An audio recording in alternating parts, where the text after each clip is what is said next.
en esta palestra donde las voces se alzan y los caminos se bifurcan, donde el cristiano es romanista o testigo, o hay necios e insensatos, locos para contar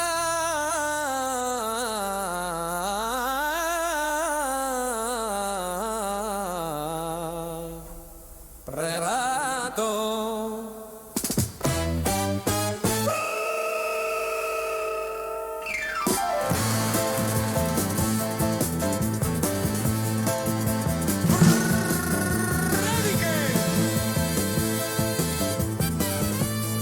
Que sobrevuelan el Imperial y las 11 calvas. Cuervo y campaneros blancos.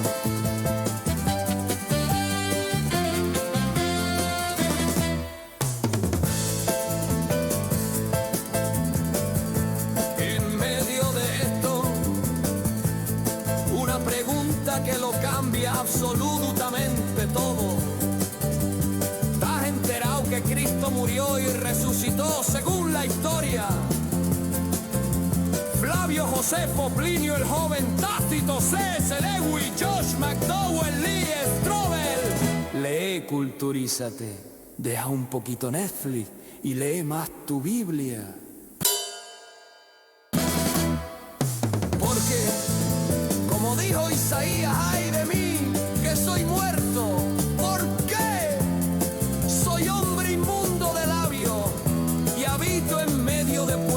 Tiene labios inmundos y he visto con mis ojos al Rey, el Señor de los ejércitos.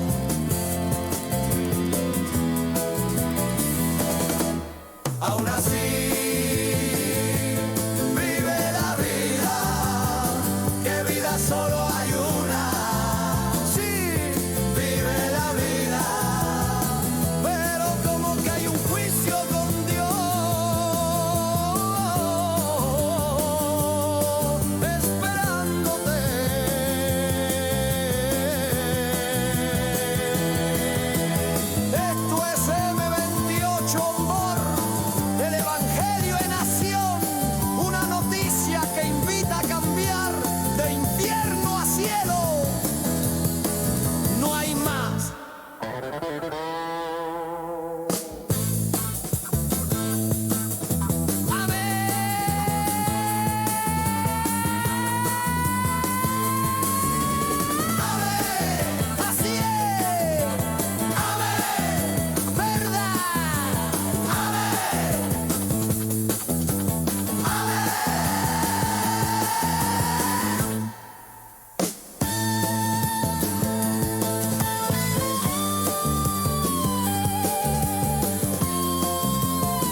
Buenas tardes, Sevilla. Seguimos otro día más hablando de Dios, de la Biblia, del Evangelio y, ¿por qué no?, de la creación. ¿Crees que la creación no es importante para Dios? ¿Crees que los animales no son importantes para Dios? Definitivamente sí que lo son. Juegan un rol clave en la historia de la Biblia. Juegan un rol bastante importante en la historia de la Biblia, como algunos personajes nombrados con nombres de animales son importantes, como distintos animales son importantes. Y es que para Dios, más que para nadie, más que para el partido animalista, más que para los verdes, más que para los progresistas, para Dios los animales son importantes y la creación es importante. Así es. Y es que desde el principio de la Biblia vemos dos momentos. Un primer momento, un zoom a la historia de la creación, a ese sexto día donde Adán es creado, Dios dice, no es bueno que Adán esté solo, le voy a hacer una ayuda idónea. Y va mencionando cómo Adán va pasando por todos los animales y diciendo, este es un perro, este es un gato, aquel es una gallina, y esta es una jirafa, y ese un elefante. Va nombrando la creación. Es de las primeras veces que a la creación se le da un rol medianamente importante. Dios crea después a la mujer porque no se había encontrado ayuda idónea para el hombre. Como dice Luis Contreras, primero crea al hombre, después el hombre va nombrando a los distintos animales y ve, este es un perro, pero esta es una perra, este es un gato y esta es una gata, esta es una vaca y este es un toro. Y va viendo cómo hay siempre dos géneros en el mundo animal, según la biología. Y cuando llega al final de haber nombrado todos los animales, este es Adán, un hombre, y la mujer no existía. Y Dios crea a la mujer. Pero primero le da a Adán un mandamiento, un mandato, una ley, la ley básica de todo el ser humano. Estás en un jardín precioso donde no tienes que hacer nada, como decía años atrás, estás viviendo una vida de jubilado, Adán, pero hay un arbolito en el centro del jardín, un arbolito llamado el árbol del conocimiento del bien y del mal. Puedes comer de todos los árboles que hay en el huerto, puedes comer incluso del árbol de la vida y vivir eternamente con Dios. Pero el día que comas del árbol del conocimiento del bien y del mal, ese día has de morir. Ese es el mandato, esa es la ley que puso Dios al hombre. ¿Qué hace el hombre? Dios crea a la mujer. La mujer seguramente estaba muy cerca de ese árbol que era tan peligroso y que en teoría no tendría por qué saber que ese árbol era peligroso, que de ese árbol no debía comer. Viene el diablo en forma de serpiente y leemos en Génesis esa conversación entre la mujer y la serpiente. Con que Dios os ha dicho que no comáis de todos los árboles del huerto. Ahí la serpiente está engañando a la mujer. No, Dios nos ha dicho del árbol del conocimiento del bien y del mal, de ese no debemos comer porque vamos a morir. Y la serpiente le dijo a la mujer, no, Dios no quiere que seáis como Él, Dios no quiere que sepáis lo que Él sabe, Dios no quiere. Y le engañó y la mujer quedó engañada, cogió del árbol una fruta, la comió y se la dio al marido. Posiblemente los dos estaban muy cerca. Estaban tan cerca que ella podía coger la fruta, comérsela y dársela al marido. Desde ese entonces han fallado en obedecer al único mandamiento que Dios había puesto. Podéis vivir en un paraíso, comiendo todo lo que os dé la gana, comiendo de una fruta que os va a hacer vivir eternamente con Dios, pero no podéis comer de ese árbol del conocimiento del bien y del mal. Ese es el límite. Si Dios fuese Donald Trump, nosotros mexicanos, ese árbol sería ese famoso muro. Let's build that wall, decía Donald Trump. Pues ese árbol del conocimiento del bien y del mal sería como ese muro de Estados Unidos con México. No puedes coger del árbol, no puedes pasar el muro. ¿Y qué hace el hombre? Cuando la mujer coge de la fruta prohibida, podría haber dicho, no, a mí Dios me ha dicho que no, que de ese árbol no. Cómela tú si quieres, sufre tú las consecuencias. Pero él la coge. ¿Y ¿qué hace después? ¿Qué es lo que hace después? Entramos en el echarnos las culpas unos a otros, en el echar balones fuera. Así es. No, Dios. El motivo por el que yo he comido del fruto que me dijiste que no comiese es por la mujer que tú, Dios, me diste. Vale, pregunta la mujer. El motivo por el que he comido de la fruta que le dijiste a mi marido que no comiese es por la serpiente. Y vemos aquí una serpiente que representa el engaño, una voz que distorsiona lo que Dios dice, que promete la libertad, pero lo único que ha hecho es dejarnos en esclavitud al pecado, esclavitud a la muerte. Somos esclavos, Así es. totalmente esclavos de nuestras pasiones, de nuestras concupiscencias, de nuestros deseos del corazón. No porque fuese una serpiente, no te equivoques, sino porque el diablo había poseído la serpiente. El resultado, devastador.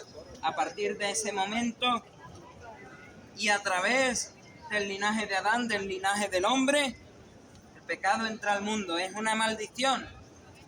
Nacemos malditos con ese pecado de Adán. La comunión con Dios, por supuesto, se rompe. Fuera del jardín. Y Dios pone dos serafines con espadas llameantes para que no vuelvan a entrar. No los dejen entrar. No vaya a ser que coman del árbol de la vida y vivan para siempre. Por supuesto, la imagen que el ser humano tiene de Dios, por cuanto Dios sopló aliento de vida en el hombre, rota. Hasta ahí, qué cosa más horrible para el ser humano. Así es. Fuera de la comunión con Dios, fuera del paraíso, sin poder entrar, sin poder vivir para siempre, es decir, teniendo que morir en algún momento, con la imagen de Dios rota, destinados a morir eternamente, a sufrir eternamente las consecuencias de su desobediencia, teniendo que labrar el campo con el sudor de la frente de los hombres, y las mujeres que Dios había dicho al hombre, tenéis que uniros, llenar la tierra y juzgar sobre la tierra, debéis de ser un pueblo enorme, pues las mujeres ahora tenían que sufrir en el parto a causa del pecado. Hasta aquí todo horrible, desastroso. El hombre ha fallado en obedecer la única ley que Dios había dado en el Edén. Desastroso. Consecuencias horribles. Alguno dirá, bueno, Dios debería de haber destruido entonces a la humanidad. Pero no es lo que quiere Dios. ¿Verdad? Dios no quiere robots que le obedezcan, robots que le amen, robots que no cuestionen. Dios quiere personas que, a pesar de que vienen con esa maldición del pecado, a pesar que vienen con esa inclinación a hacer lo malo delante de la ley de Dios, decidan reprimirse, como quien dice, tener dominio propio y decir, no, yo no quiero el pecado, me voy con Dios. Pero nadie puede, y por eso Dios da una promesa de esperanza. Y pondré enemistad entre ti y la mujer, entre tu simiente y la simiente suya. Esta te herirá en la cabeza, tú le herirás en el tobillo. He aquí la primera cita directa del Evangelio. El pecado y la muerte llevarán al hijo de Eva, a esa simiente de Eva, a morir y a vencer al pecado y a la muerte. Ese hijo de Eva, ese hijo del hombre, como dice Daniel, ese hijo del hombre es Jesucristo. Él viene a esta tierra, vive una vida sin tentaciones, sin ceder a las tentaciones, vive una vida sin pecado, nació sin pecado, muere, y al morir, aunque parezca contradictorio, vence a la muerte, vence al pecado. Y empieza desde ahí, hablando de animales y cómo eso es importante para Dios. Poco después, cuando son expulsados, Dios los viste con pieles de animales e instaura un método que hasta la venida de Cristo va a ser el estándar para quitar el pecado y para recordar que sin sacrificio, sin derramamiento de sangre, no hay perdón de pecado. Yes. Mata a un animal, derrama su sangre y esas pieles sirven para cubrir la vergüenza del ser humano. La vida de ese animal inocente sustituye al culpable, que era Adán, y a la mujer de Adán, a Eva, que no era directamente culpable, pero que era culpable también. El sacrificio animal se convierte en figura, sombra de lo que ha de venir, que es Cristo, el Cordero de Dios, que va a venir a morir en lugar del hombre. Amén. Este es, decía Juan, el Cordero de Dios que quita el pecado del mundo. Más adelante, el pueblo de Israel, que había salido de la esclavitud de Egipto a través de plagas que involucran animales, langostas, ranas, mortandad entre el ganado, y la última plaga, una de las últimas plagas, la plaga de la mortandad entre los primogénitos de Egipto. ¿Cómo se salvan de esa plaga? Cada familia debía de matar un cordero sin mancha, tomar la carne y con su sangre pintar los marcos de la puerta. Y cuando el ángel de la muerte de Dios pasase por esa casa y viese la sangre, pasaba de largo y eran salvados. Ese animal salvó al pueblo, no por ser un animal, tampoco por su sangre, sino porque esa Pascua, ese Pesha, iba a ser esa figura del sacrificio de Cristo. Amén. Esa figura de un cordero que iba a morir desangrado y que esa sangre iba a servir para cubrir, limpiar el pecado y para salvarnos. Pero sigue, ese pueblo sale de Egipto, se pasa un montón de años en el desierto a causa de su dureza de corazón y empieza a dudar de Dios. Estábamos mejor en Egipto, Moisés. ¿Por qué nos tuviste que sacar? Nos deberíamos de volver a Egipto. Estábamos mucho mejor ahí. Allí por lo menos teníamos comida. Sí, éramos esclavos del faraón, pero por lo menos teníamos que comer, teníamos que beber. En una de esas, Dios envía una plaga de serpientes que empiezan a morder al pueblo, a matarlos. Hay una grande mortandad. Moisés, al igual que Jesús hace ahora, y como otra figura de Cristo, intercede para el pueblo ante Dios. Y Dios le da la solución.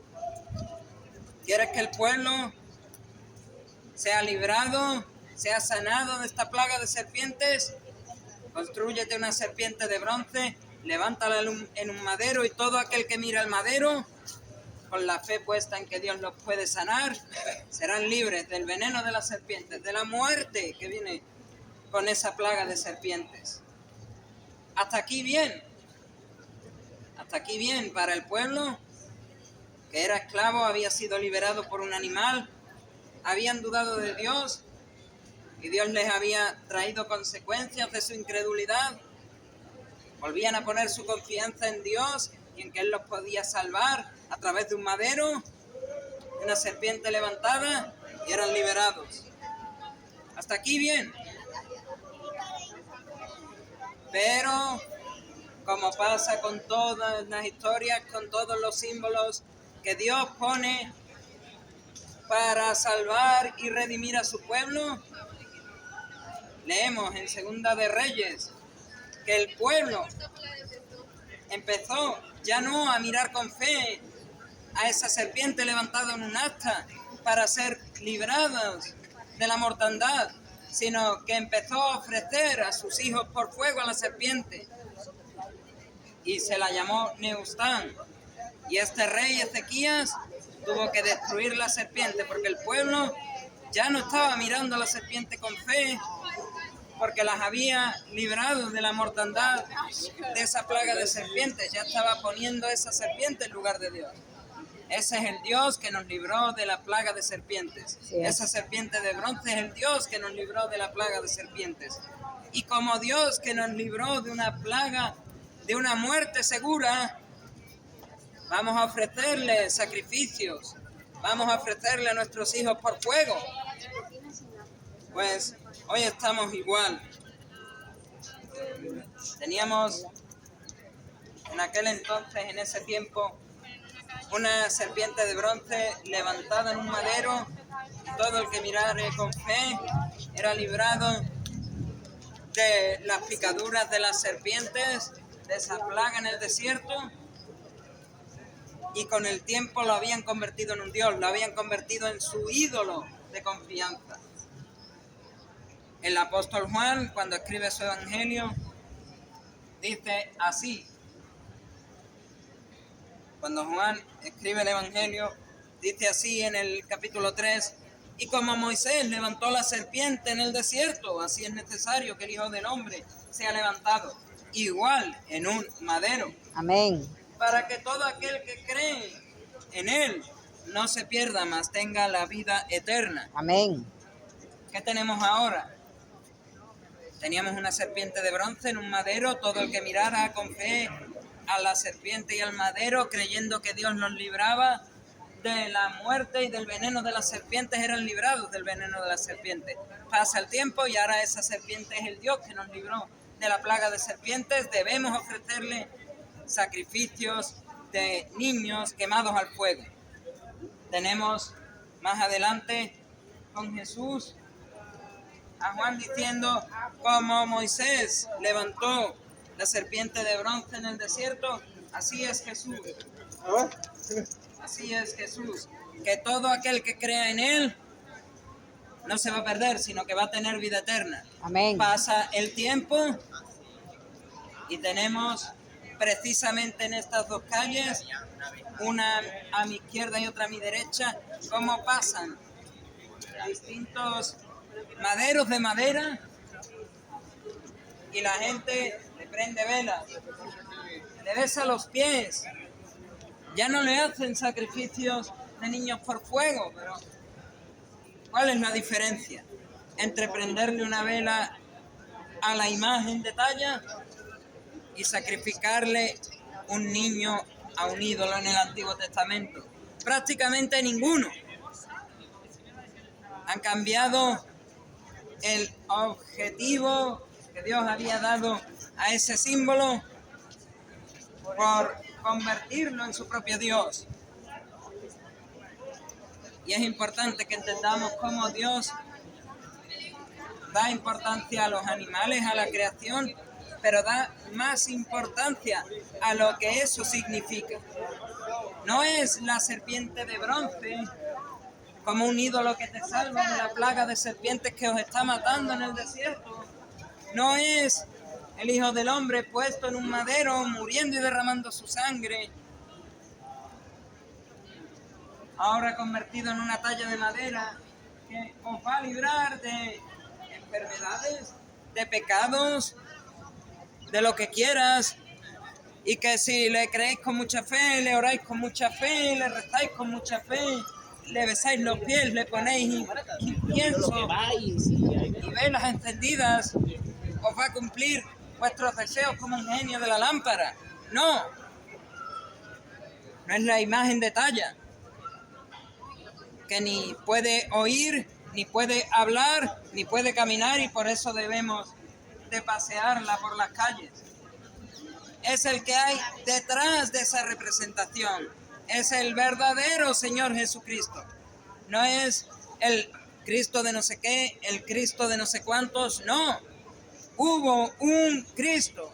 Amén. Hubo un solo sacerdote. Así es. Que se presentó tabernáculo, ofrenda por el pecado y sumo sacerdote. Y ese es Cristo. Él es el tabernáculo de Dios, el Cordero de Dios para quitar el pecado del mundo, pero también es el sumo sacerdote en el tabernáculo celestial. Por esa razón, Él es digno de toda alabanza, digno de toda gloria, digno de toda honra. Él es el que nos ha salvado de nuestro pecado. Amén. Recordad, por la tentación de una serpiente vino el pecado al mundo. Por el pecado consumado vino una plaga de serpientes y trajo una mortandad sobre el pueblo. Por el aumento de ese pecado consumado, Dios tuvo que encarnarse en Jesús, resistir las mismas tentaciones o más que Adán no pudo resistir, vivir la vida perfecta que esos israelitas en el desierto no pudieron vivir, nacer sin ese pecado que los hijos de Adán llevaban y morir esa muerte que ninguno tuvo que morir porque había un sustituto. En Egipto, el cordero que cada familia mató, degolló y con su sangre pintó los marcos de las puertas para que el ángel de la muerte no pasase. En el desierto, esa serpiente de Neustán que Moisés levantó para que todo aquel que mirase con fe fuese librado de la mortandad de la plaga de serpientes. Y ahora, y mientras el Cordero de Dios no venga por segunda vez a esta tierra, si miras con fe a Jesús, eres librado del pecado y de la muerte, porque Él es esa simiente de la mujer. Pisó la cabeza de esa serpiente, que es el pecado y la muerte, y esa serpiente le mordió en el tobillo, lo mató en esa cruz. Pero la historia no se queda ahí, y el aval que tenemos para decir lo que decimos, para dar la información que damos, es que Él no se quedó muerto. Todos los hombres algún día, y todas las mujeres también, deberemos entrar en una tumba o en una urna hecha polvitos. Eso es un hecho. Pero Él no. Él, como Dios encarnado, como Dios el Hijo, Él resucitó al tercer día. El Padre nos ha creado. El Padre ha abierto un camino de redención a través del sacrificio de su Hijo y de la sangre derramada en ese madero en el Calvario. Pero es el Espíritu Santo el que resucitó a Jesús entre los muertos al tercer día y el que ahora te sella para decir: tú eres mío, tú eres mi Hijo, dice Dios. O puede serlo. Yo lo soy. Ella lo es. Amén. Y ella también lo es. Y ninguno de nosotros es perfecto. Ninguno de nosotros puede decir que no ha pecado una sola vez en su vida. Y sin embargo, somos hijos de Dios. Sin embargo, vamos al cielo, aunque no lo merecemos. Sin embargo, escapamos de ese juicio y de esa condenación en el infierno que espera a todo ser humano desde el principio. Y la manera en que lo somos es muy simple. Hemos reconocido nuestro pecado ante Dios. Nos hemos arrepentido genuinamente de ese pecado y hemos pedido perdón a Dios por ese pecado. Pero además, como la serpiente de Neustán, hemos mirado con fe y confianza a ese sacrificio del Calvario, a ese Cristo muerto en el madero, a ese Cristo derramando su sangre y a ese Cristo resucitado al tercer día. Eso es lo que nos diferencia de los que van hoy al infierno. Así es. Arrepentimiento de pecados y fe en la obra de Cristo. Amén. Y no sé tú a qué estás esperando para hacer lo mismo. ¿Estás esperando a que mueras o a que venga Jesús por segunda vez y ya sea demasiado tarde, debas enfrentar el juicio y las consecuencias de ese juicio?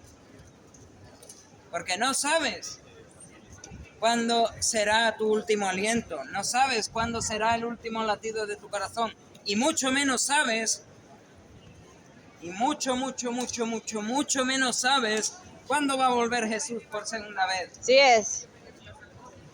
Si esperas a cualquiera de esas dos situaciones, puede que sea muy tarde. Así que, amigo, te lo pido, arrepiéntete de tus pecados. Pídele perdón a Dios y pon toda tu fe y confianza en ese Cordero inmolado en la cruz del Calvario, que derramó su sangre. Pon tu confianza en que esa sangre limpia tus pecados. Pon tu confianza en que esa obra en el madero y esa resurrección te da la vida eterna. Es lo único que puedes hacer ahora para pasar una eternidad con Dios, ya que es imposible volver al Edén, es imposible volver al paraíso y tomar del árbol de la vida, comer y vivir para siempre. Lo más que puedes hacer es tomar de la sangre del Cordero, de la carne de ese Cordero de Dios que quita el pecado del mundo, Amén. y vivir para siempre. Vivir para siempre en el cielo y darle a Dios toda la gloria y toda la honra que solo Él merece. A Él sea la gloria.